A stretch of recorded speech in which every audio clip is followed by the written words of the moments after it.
Todos temos um propósito, um chamado, né? E Deus nos fez, cada um com o seu. Pastores, todos somos. Mas existem pastores que têm um propósito de pregar na igreja. Tem pastores que possuem um propósito de pregar para os seus vizinhos. Tem pastores que possuem propósito de pregar, de cuidar. Tem pastores, cada um tem o seu propósito. Assim como num jogo de futebol, cada um tem a sua função, cada um de nós possui um chamado, cada um de nós possui um propósito específico. Alguns precisam estar dentro de uma igreja para receber os convertidos. Alguns precisam estar na rua, nas praças, para alcançar as pessoas e estas serem dirigidas para a igreja. Então, cada um tem o seu propósito, cada um tem o seu chamado. Então, preste muita atenção, fique atento às mensagens de Deus. Assim como vários personagens bíblicos tinham um propósito, você também tem um propósito. Então, busque, que você alcançará a resposta. Hoje eu trouxe uma reflexão. A minha reflexão de hoje está no livro de 1 Reis, no seu capítulo 19, versículo 3 e 4. E diz assim: Elias ficou com medo e, para salvar a vida, fugiu com seu ajudante para a cidade de Berseba, que ficava na região de Judá. Deixou ali o seu ajudante e foi para o deserto, andando um dia inteiro. Aí parou, sentou-se na sombra de uma árvore, teve vontade de morrer e então orou assim: Já chega, ó Senhor Deus, acaba agora com a minha vida. Eu sou um fracasso, como foram os meus antepassados.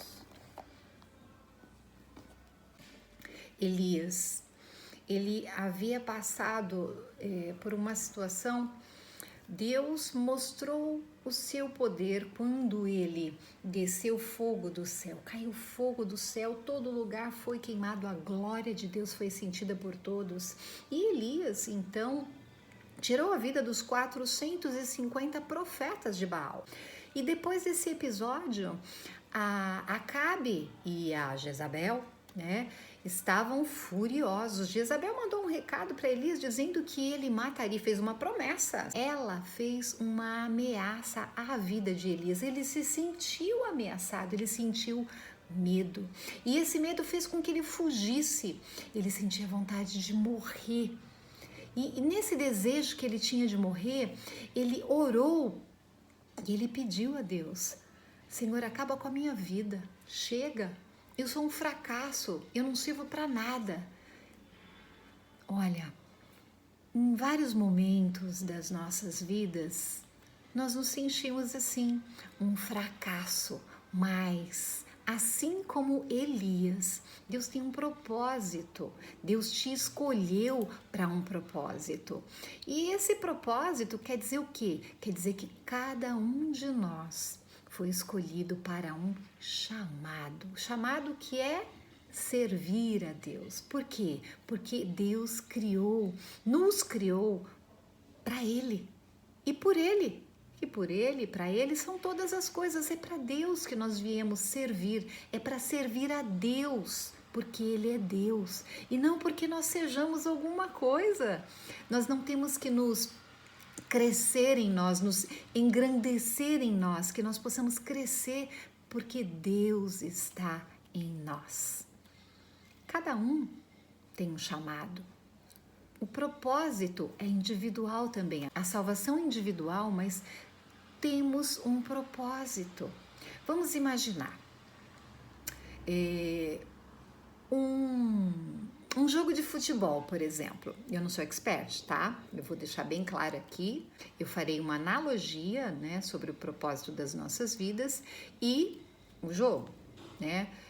Se eu disser alguma coisa que destoe, né, com as verdadeiras regras, eu peço que me perdoem, mas minha intenção aqui não é falar, né, a respeito de futebol, e sim fazer uma analogia, somente uma analogia. Bom, Jogo de futebol, por exemplo, ele tem um técnico e ele tem 11 jogadores, fora os reservas, né? E cada um tem a sua função. Detalhe, todos têm o mesmo objetivo. Num chamado, cada um tem a sua missão, mas todos têm o mesmo objetivo. Qual é o objetivo do meu chamado? Porque se eu vim por ele e para ele, é para seguir a vontade dele. Qual é a vontade dele? A vontade dele é que todos sejam alcançados pela palavra de salvação, pela palavra viva, pela verdade, que é Cristo. Sim, o objetivo é esse, a salvação. Vamos às regras do jogo? Bom, um jogo, ele tem regras, ele tem um local específico e também existe uma autoridade no jogo que nós chamamos de juiz, o árbitro, né? Nós conhecemos como juiz.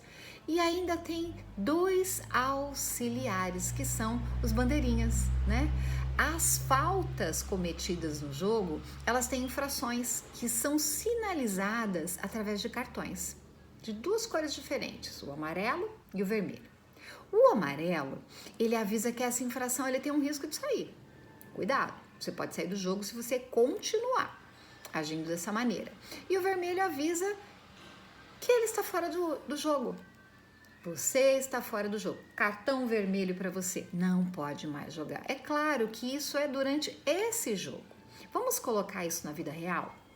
Na vida real, o cartão amarelo seria o quê? A palavra do profeta.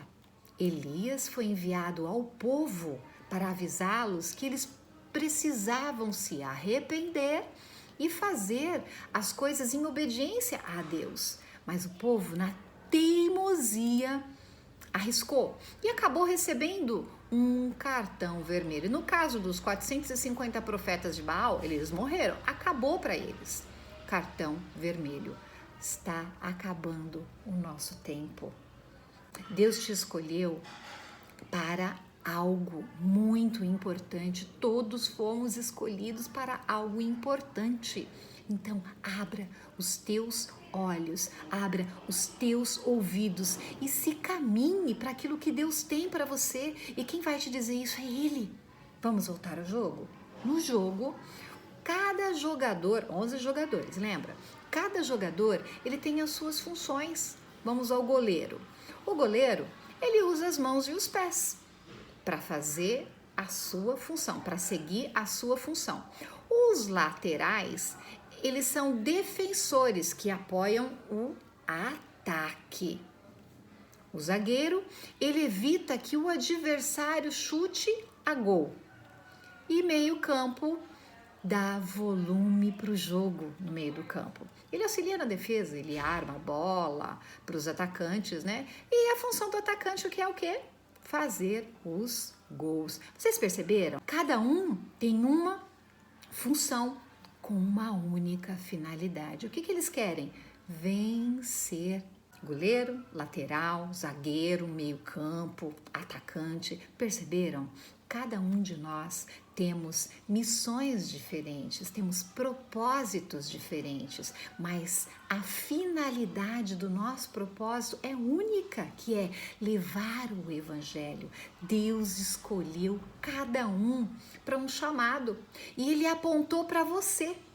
Ele sabe exatamente qual o chamado que você precisa descobrir.